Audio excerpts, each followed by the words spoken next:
Speaking life, the transforming power of words. In Proverbs 18:21 says, the tongue has the power of life and death. Now, si Jesus used words to heal, to teach, and to encourage people. For example, when the disciples were in the middle of the storm, nakasakay sila sa boat, he calmed the storm, he encouraged the disciples, and made them feel secure.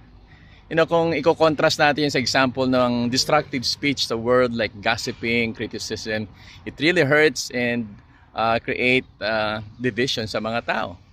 Ang words natin, example niya para siyang toothpaste, once lumabas na doon sa lalagyan niya sa tube, ang hirap na ibalik.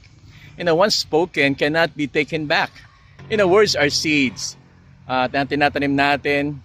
When we speak kindness and truth, we plant hope and blessing in other people's lives. Are your words planting seed of hope or harm in others?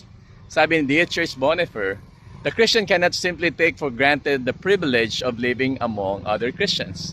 It is grace, nothing but grace, that we are allowed to live in community with Christian brethren. What one uplifting word you want to speak to someone today?